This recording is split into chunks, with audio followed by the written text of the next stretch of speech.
Coming up on NCC News at 4, one historic building saved in downtown Syracuse. And shark sightings in South Florida have shut down beaches and have some vacationers on edge. And I'll tell you how historical architecture in our city is being saved and adapted to today. And coming up in sports, find out what one Central New York club is calling the hottest sport on ice. NCC News at 4 starts right now.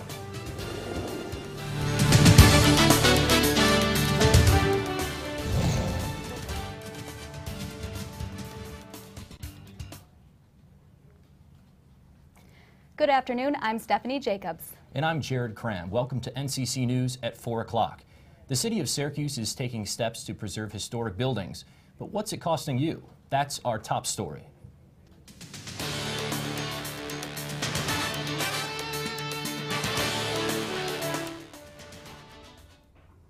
In this case, history is all about the architecture in Syracuse. Take a look. Club is calling. A lot of windows to wash here. Coffee, French toast, and a side of history is what you'll get at the Wellington Bed and Breakfast in Syracuse. Every piece of glass is cut separately. Wendy Wilbur has run Wellington with her husband for 25 years, and her B&B is considered a historic site both locally and nationally, qualifying for the National Historic Register. Owners are the ones who apply to have their buildings considered historic. I just felt like, wow, it's really great to have a little piece of history. And let's see if we can make it even be a better piece of history. Once your building is accepted as historic, the rules for what you can do to the exterior are strict. We wouldn't be able to paint this, let's say, pink and green. And the Syracuse Preservation Board is in charge of local historic properties. Anyone can apply for a historic site, but not everyone will qualify. What the board is looking for is proof that a particular property has architectural significance or has some important role. Once accepted, the maintenance of a locally protected site is up to the owner. Taxpayers don't pay for locally protected sites. Owners of nationally protected sites can apply for federal credit when owners need to make big changes like getting a new roof. And that's when taxpayer money plays a role. I guess in effect, we're all paying for it in some way or another, but it's deemed as being in the public good. The Preservation Board says a site that is locally protected does not mean it can never be demolished. But if the building is taken down, residents lose more than just the history. Start knocking down whole sections of neighborhoods. It just sort of destroys that common sense of community. Back at the Wellington B&B, Wilbur knows what it's like to have a community appreciate history. Love it when I'm outside and people are walking by and say, I just love your house. The Preservation Board says they can't force people to register important properties as historic sites. Rather, people have to come to them. Back to you. One historic building in Syracuse is already getting its second chance. The Mitzpah Tower in Columbus Circle has been an abandoned landmark for decades. Attorney Thomas Serio has offered to buy the building for $31,000. He plans to turn it into an office space and residential apartment complex. It's right there on Columbus Circle, a really significant property in one of those iconic buildings around town. If the historic building is sold, it would return to the city tax rolls. The City of Syracuse Common Council approved a tax exemption agreement that will lead to even more apartment buildings in the Syracuse area. The agreement will allow Salina Crossings to create 51 residential units of affordable housing in 13 various locations. This will take place over a 15-year period. The units will be a combination of new construction and renovations. The payments will be based on 8% of the current gross rents or $25,000 a year, whichever is cheaper. Homeowners are now taking video surveillance into their own hands. Syracuse resident Bob Korczak has been installing surveillance cameras because he says it's the only way he can deter crime in his own home.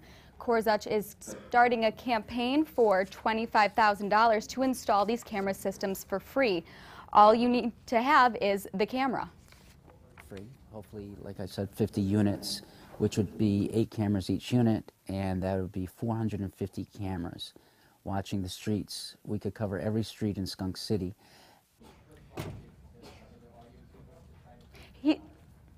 He says if anything is caught on camera, it can be sent directly to the police. The New York Assembly voted to extend the prohibition on hydrofracking for another 2 years. The state has banned the drilling technique since 2008 due to its negative impact on the environment.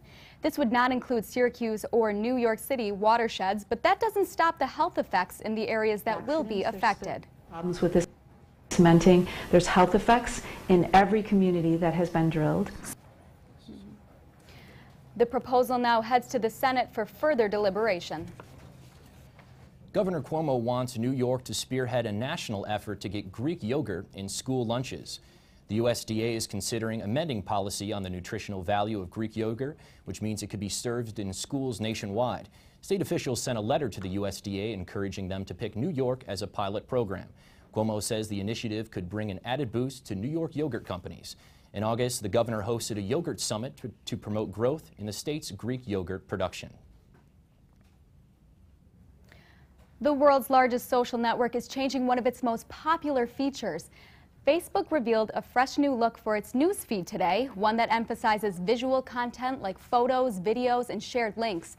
Some 1 billion people around the world are Facebook users, and those wishing to try out the updated news feed can join a waiting list. You're going to get a bigger news feed, you're going to get more photos, larger photos with better detail that look a lot better. And their goal is to remove a lot of the clutter. So they're going to clean up some of that text, they're going to move things around a little bit, but they're going to do it in a way that keeps a lot of the same design concepts they've got now, because 15,000 sharks? Wow. I don't know about this. I don't know if I want to go swimming now.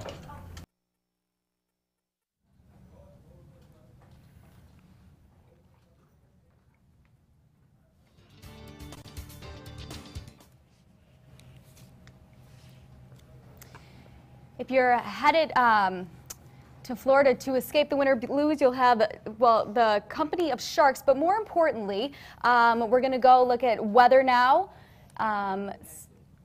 So next to you, what? Valeria Ponte has the weather report for us today. Valeria?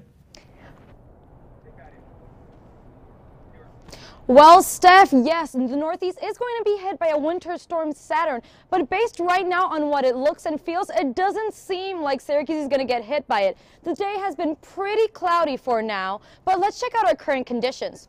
Right now, the temperatures are at 39 degrees, so not that bad, and the barometer is reading at 30.16. Humidity is 64%, and the winds are they're coming from 12 miles per hour, the northwest, so it's pretty good right now. The winds are very calm. So let's check out the almanac now to see if we're at the record so far how it's supposed to be. So we're not. The high is 67 degrees and was set in 1946. The low is negative 10 degrees in 1948, so let's be happy we're not in the negatives yet. The normal is usually at a high of 49 degrees and the low of 23 degrees. I'll be back with my full weather forecast and tell you if Saturn will be affecting your traveling plans. Back to you. Coming up after the break, we look at who's leading in early 2016 presidential polls. And how North Korea is fighting back against new sanctions.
President Obama met today with key Republican officials. He invited Paul Ryan and other top House Budget Committee members for lunch at the White House today. The lunch with Ryan, the former vice presidential Republican candidate, followed Obama's dinner last night with a dozen GOP senators. The president is trying to build support among rank-and-file Republicans to start talks on a long-term deficit reduction deal. Ryan released a plan this week to erase federal deficits without raising taxes. Obama has insisted that higher taxes be part of any legislation. A Quinnipiac University poll today has former Secretary of State and former New York Senator Hillary Clinton as a clear frontrunner in the 2016 presidential race. Clinton narrowly beats out fellow Democrats, Vice President Joe Biden and New York Governor Andrew Cuomo, but performs very well against possible Republican opponents. Clinton outpolled New Jersey Governor Chris Christie, Florida Senator Marco Rubio, and Paul Ryan by an average of 12 points. Clinton left her job as Secretary of State with a favorability rating of 56%. Flight attendants are fighting back against new airline security rules that would allow small knives on board. The Association of Flight Attendants Union says the new rules put members in danger and that flight attendants are the last line of defense in emergency situations. Small knives that were used by the terrorists on 9/11 that killed my colleagues.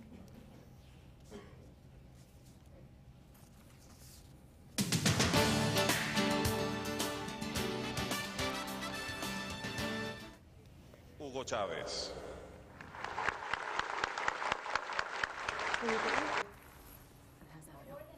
Countries have sent their condolences and will be sending their emissaries to Friday's funeral for Venezuelan President Hugo Chavez. Chavez died Tuesday after a battle with cancer. Friday's funeral comes just 2 days after an estimated 1 million Venezuelans lined the streets for 10 hours as Chavez's remains were paraded through the capital city of Caracas. North Korea's threats against the United States and its allies have escalated Thursday, leading the UN Security Council to vote unanimously for tougher sanctions against the country. North Korea's foreign ministry threatened the possibility of a preemptive nuclear attack on its enemies, saying they will turn Washington into a sea of flames. However, analysts say North Korea is years away from having that kind of nuclear technology.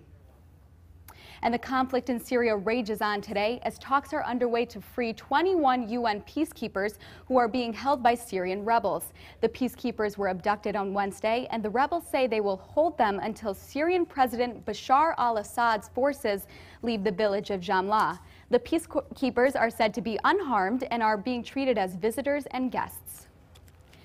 And it was confirmed today that Osama bin Laden's spokesman and son-in-law was captured by U.S. intelligence officials in Jordan last week. According to Representative Peter King, this is a very significant victory in the fight against al-Qaeda. Gates reportedly had a role in the September 11th attacks. There was more bad news today for Italy's former Prime Minister Silvio Berlusconi. A Milan court sentenced him to a year in prison Thursday for publishing his political rival's secretly recorded phone conversations. Berlusconi denies any wrongdoing and said he will appeal the sentence. He is also appealing a conviction for tax fraud charges and is on trial for allegedly paying for sex with an underage prostitute. Coming up next, the full NCC News weather report. Snow is expected in the forecast, but how much exactly? Find out after the break.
Valeria Aponte has our full weather forecast here. Thanks, Steph. Well, while the Northeast braves a storm, right here in Syracuse, it's pretty good. It does not seem like we're going to get hit by Saturn. Let's check out our current conditions really fast. It's still at 39 degrees, and the winds are still very calm, 12 miles per hour. But let's go to the Doppler radar to see if we're going to get any snow or rain or anything coming up soon. Nope, it seems like it's completely clear for now. So Saturn is not going to be hitting Syracuse anytime soon based on this right now. But let's check out how would the temperatures be. Is it going to get cold or warm? It's going to be ranging in around the 30s, so it's not going to be bad. The cold 38 is going to be in Syracuse, Binghamton 30, 33, in Ithaca, so we're pretty good. But let's check out the Northeast radar and take a better look now at Saturn. So as you guys can see, it's heading this way, so it's going to be affecting the New England area, Boston, New York, and it's going to bring snow, strong winds, and rain. But let's take a closer look now at what is going to be affected. So as you can see, it's pretty strong what's coming out here. Hartford, New York City, and Boston are some of the key places that are going to be affected. So if you have any plans on traveling and flying to one of these cities, you should call your airlines or check online if your flight is either canceled or delayed, or if you're traveling down there, you should probably think about and wait until the storm passes by. But let's check out right now the Northeast temperatures around. So it's not going to be bad. We're not going to be having freezing temperatures. Saturn won't be bringing those temperatures. Washington, D.C. is going to be having the hottest, so 45 degrees. So good temperature for Georgetown and SU that will be playing on Saturday. And the coldest is in Washington and Pellston, 24 degrees. So good temperature. Spring is coming in. Let's check out how tonight is going to be here at Syracuse. So it's going to get colder. It's going to be at 29 degrees. The wind is still going to be calm.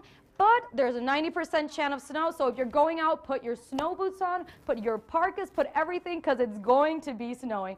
Let's check out right now how it's going to be tomorrow to see if it gets warmer. Oh, it's going to be so-so right now. Do expect morning showers, morning snow showers, but it's still going to be 38 degrees, so very similar to how today. And the wind, again, is going to stay calm with 12 miles per hour, so it's going to be a good day tomorrow again. Now let's check out our 5-day forecast to see if it's going to get hotter. And it is. The sun is going to come out on Saturday with a high of 44 and a low of 33. Sunday will be our warmest day with a high of 53s and a low of 44. On Monday, we will go back to the 40s with a high of 47 and a low of 43. And on Tuesday, we will have a 44 and a low of 33. Good evening, I'm Matt Raponi. Coming up next in sports, Pro Day for former SU football players. Which ones will impress the NFL scouts? And I'll tell you how many people, young and old, in Utica are getting swept up by this cool Olympic sport. All that and more after the break. Stay tuned.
Taking a look at sports, our sports reporter Matt Raponi gives us a glimpse at an on-ice sports that really sweeps you off your feet, you could say that. That's right, Jared. I went just an hour east on the thruway to the Utica Curling Club to try out an Olympic sport and a new use for my old brooms. The Orange scored 3 straight touchdowns in the first half to take a 31-13. The Orange scored 3 straight touchdowns in the first half to take a 31-13 lead, but boy, oh boy, did those seniors ever impress. Ryan Nassib, 15 of 23 passing for 246 yards, 3 touchdowns. Alec Lemon, 9 catches for 176 yards, 2 touchdowns. Smith and Gully, they combined to run for 242 yards. Now, if you want to try curling yourself, the club offers lessons and clinics as well as organized leagues. More information can be found on our website, nccnewsonline.com. Now moving off the ice and onto the hardwood, senior night in the Carrier Dome. James Sutherland and Brandon Trish with their families on hand for their final game, and the Orange didn't disappoint, snapping their 3-game skid with a convincing win over the DePaul Blue Demons, 78-57. Now James Sutherland paced the Orange with a game-high 22 points and left the game to a standing O. The team's looking ahead now to their final Big East regular season matchup Saturday at Georgetown. And sticking with SU sports, it's Pro Day for 13 former SU players who are now NFL hopefuls. Players who are locks to be drafted, like quarterback Ryan Nassib and offensive lineman Justin Pugh, are the focus for NFL scouts. But it's an extremely important day for those players like wideout Marcus Sales and defensive end Brandon Sharp, who are trying to make their plays stand out in hopes of signing on with a pro team. The workout's taking place this afternoon at Manley Fieldhouse and is not open to the public or the media. To the NBA now, the Knicks visiting the Detroit Pistons at the Palace. Amare Stoudemire missing the layup, but the Knicks clean it up, swinging the ball to J.R. Smith, who knocks down the 3. And later in the fourth, more great ball movement by the Knicks. Jason Kidd finds Raymond Felton, who crosses up a defender and hits another shot from outside. Knicks take it, the final score 87-73, and that's what's happening in sports. It's that time of year, and an annual tradition returns to the streets of downtown Syracuse. Get ready to go green. Stay tuned.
The 31st annual St. Patrick's Day Parade is back. The event starts this Saturday at noon in downtown Syracuse.